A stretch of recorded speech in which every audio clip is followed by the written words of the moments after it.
The first thing to realize is that there's not just one Old Testament. We have to ask, which Old Testament are we actually talking about? Well, for Christians, the Old Testament comes to us through Judaism. That's one reason we can't allow ourselves to ignore what our Jewish brothers today think of the Bible. Now, of course, Jews don't have the New Testament. For them, the Old Testament is simply the Bible, and the normative version of that is in Hebrew. The Hebrew Bible is divided into 3 parts: the Torah, that is the first 5 books, the prophets, or the Nevi'im, and the writings, or Ketuvim. Now, the Torah part is easy enough. That's just the first 5 books. The prophets, however, is a little bit confusing because in addition to the named prophets like Isaiah, Jeremiah, and so forth, there are also many historical books too, which span all the way from Joshua to 2 Kings. The Hebrew Bible calls these historical books prophets because one of the functions of the prophets in ancient Israel was to chronicle Israel's history. Finally, there's the writings, or the Ketuvim. Well, these are books like the Psalms, the Proverbs, and even later, historical books like Ruth, Esther, 1st, 2nd Chronicles, Daniel, and so on. Now that's the Hebrew Bible. Law, prophets, writings. Torah, Nevi'im, Ketuvim. Torah, Nevi'im, Ketuvim. If you say the first 3 letters of those Hebrew words, you get T-N-K, Tau, Nun, Kaf. And you throw in a few syllables between the Tau, Nun, and the Kaf, and you get the word Tanakh. You want to impress your Jewish friends? Ask them if they read Tanakh. That's the Hebrew term for the Bible. So, what's the Christian Old Testament? Well, that's the same as Tanakh, only different. Because for one thing, the Christian Old Testament was originally composed in Greek. Greek translated from the Hebrew, and this is the so-called Septuagint, often abbreviated by the letters LXX, or 70. After the conquest of Persia by Alexander the Great, many Jews in this period of time were speaking Greek and wanted a Bible that was in their everyday language. So the Septuagint became the Bible for most of the earliest followers of Jesus who were in this tradition. Christians call the Torah law, or sometimes Pentateuch, which comes from the Greek term scroll of 5. Then, after law, we have a different category called the historical books. So instead of calling them prophets, we put Joshua to 2 Kings, including the book of Ruth under historical books, and to this list we even add some later historical books like 1-2 Chronicles, Ezra, Nehemiah, and even 1st and 2nd Maccabees. Then we've got another category called wisdom books, and that is kind of a hodgepodge, including books such as the Psalms, the Proverbs, Ecclesiastes, and others. And those books, though loosely connected to history, are about wisdom. Also the books of wisdom, the books of Sirach, Tobit, Baruch, those figure in as well. Finally, we come to the prophets, and here the prophets are pretty much what most Christians are conditioned to expect. They're the named prophets, the 4 major prophets, Isaiah, Jeremiah, Ezekiel, and we include Daniel into this mix, and the 12 minor prophets that wrote the book of the 12. So then we see several differences immediately between the Hebrew Bible and the Greek one. First, the canonical structure is different.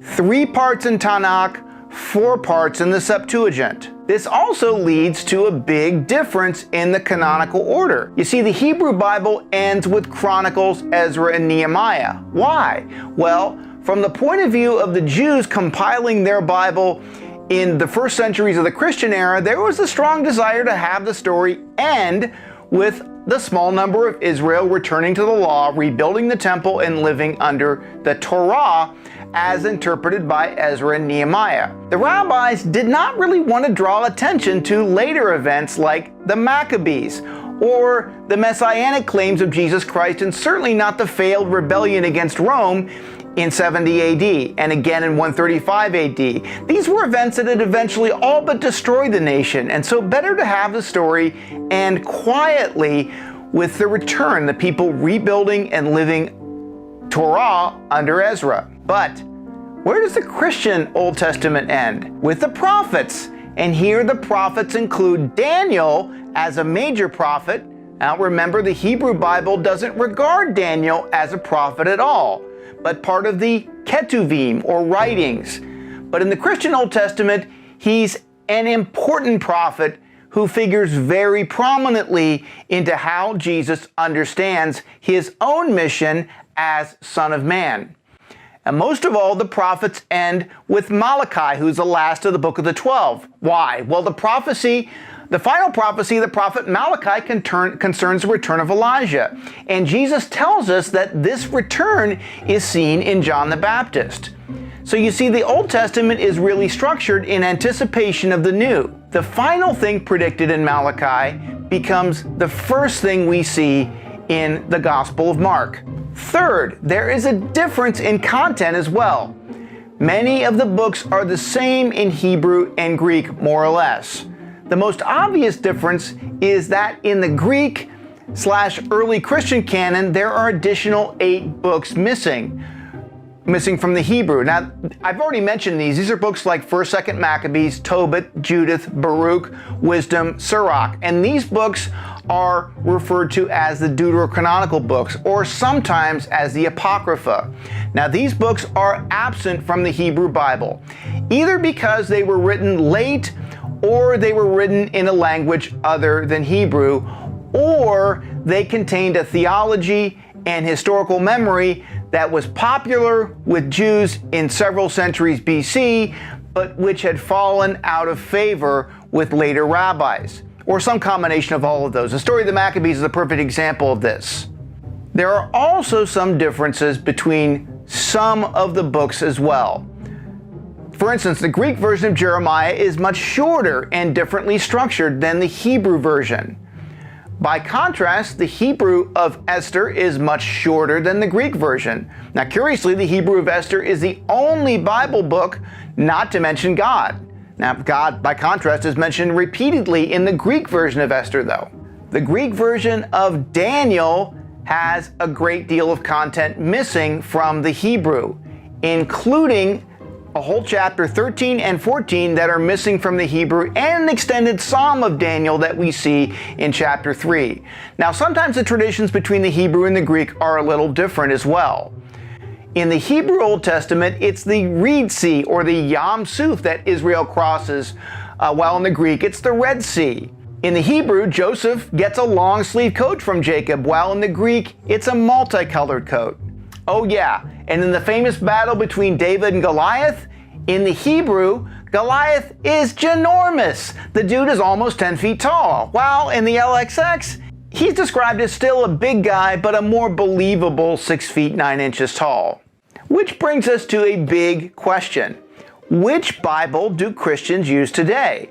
Now, partly that's easy. Despite some minor differences in the canonical order, pretty much all Christian denominations preserve the basic 4-part structure found in the Greek Septuagint: the law, the history books, the wisdom books, and the prophets.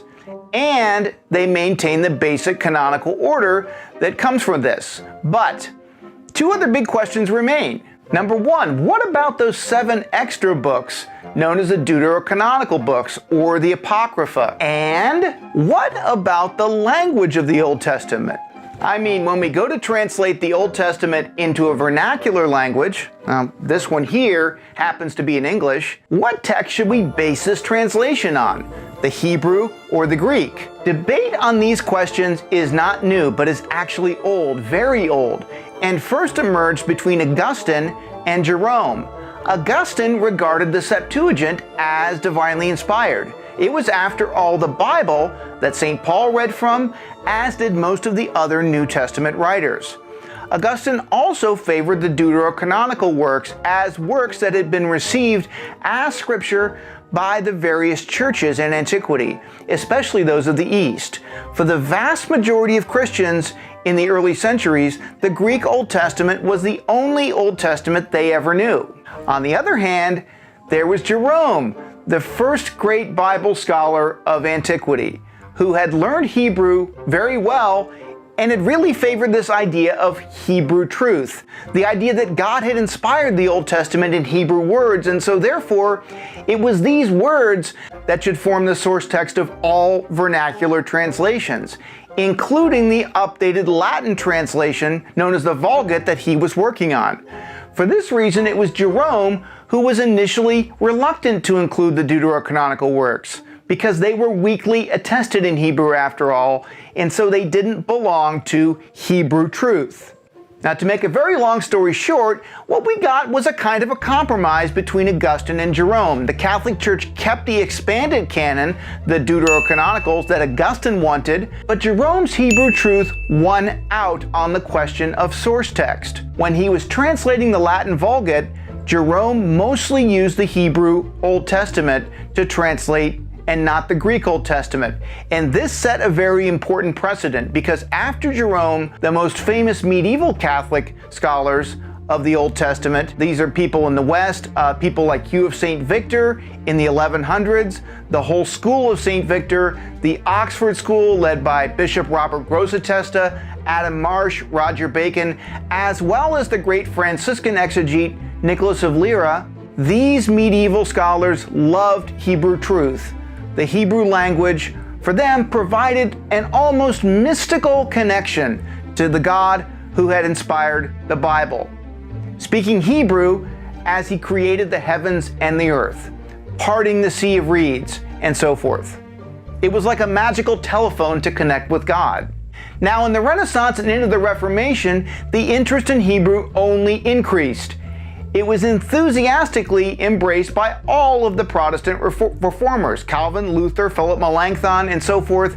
And this Hebrew truth, or rather what we might call an exaggerated form of the Hebrew truth, led the reformers and their successors eventually to exclude the deuterocanonical books entirely from the Protestant versions of the Old Testament, even though these books were part of the Greek Old Testament that circulated in the Eastern Church in the early days. They just weren't part of the Hebrew canon, and so they were dropped or moved to the margins. But even though the Council of Trent declared the canonicity of the deuterocanonical books, as well as conferring an official status on the Latin Vulgate Bible, interest in the Hebrew scholarship of the Old Testament in the Catholic Church continued, with post-Reformation scholars like Jean Astruc and Ricard Simon making very important discoveries of the structure of the Hebrew Pentateuch. And Hebrew truth won out permanently and decisively in the 20th century in the Catholic Church when, under the leadership of Pope Pius XII, the Church gradually moved away from the centrality of the Latin Vulgate and toward the normative status of the translated Hebrew Old Testament, even for readings at Mass, and even for the Psalms, and even for citations in magisterial documents. Well, this brought up the question of which Hebrew Old Testament should be preeminent, since there were a variety of versions available. But the answer was clear. The favorite Hebrew Bible for Christian scholars, Catholic as well as Protestant, since the time of the Renaissance, was a text prepared by the Masoretes. Now, the Masoretes were a group of Jewish scribes who standardized the Hebrew text, and since Hebrew was rapidly dying in this time as a spoken language, they added the vowel points to preserve the tradition of vocalization of the Hebrew words. Now, to see what the Masoretes did, here is an example of a Hebrew manuscript without vowel points. Now, here is an example of a Hebrew text with vowel points. And you can see, if we zoom the camera in here, little dots and markings under the Hebrew letters. Those are vowel points that let the reader know how to actually speak the words and not simply to read them. The Masoretic text, or the MT for short, is actually not that old, no older than the 8th century AD. But its value is immense because it is the oldest relatively complete Hebrew Bible that we actually possess today. So, if you are Catholic or Protestant reading an Old Testament today in English or any vernacular language, or hearing one read in the liturgy or worship, you are almost certainly hearing a translation derived from the Masoretic text, the MT. The one exception for this is for Catholics if they're reading from any of the deuterocanonical books, since again, these books are not in the MT at all. they will be translations taken from the LXX, the Septuagint. So to rewind and recap, the Hebrew Bible has 3 parts: the law, the prophets, the writings. And that's why it's called Tanakh. The Greek Old Testament, Septuagint, LXX, used by most of the earliest Christians, has 4 parts: the law, historical books, wisdom books, and the prophets. And also the Greek Old Testament, at least the one used by Christians, has a different canonical order. It ends with the prophet Malachi, and Malachi's final prophecy leads directly to the New Testament. The Old Testament has a larger canon of 7 books known as the Deuterocanonical books, or sometimes the Apocrypha. Catholics accept these books as part of the canon today, whereas many Protestants don't. Though some have signaled a willingness to include the Deuterocanonicals in the appendices of their Bibles. However, almost all modern translations of the Old Testament are derived from the Hebrew MT, Masoretic text. Okay, that's it for now. Let's see how much of this you remembered.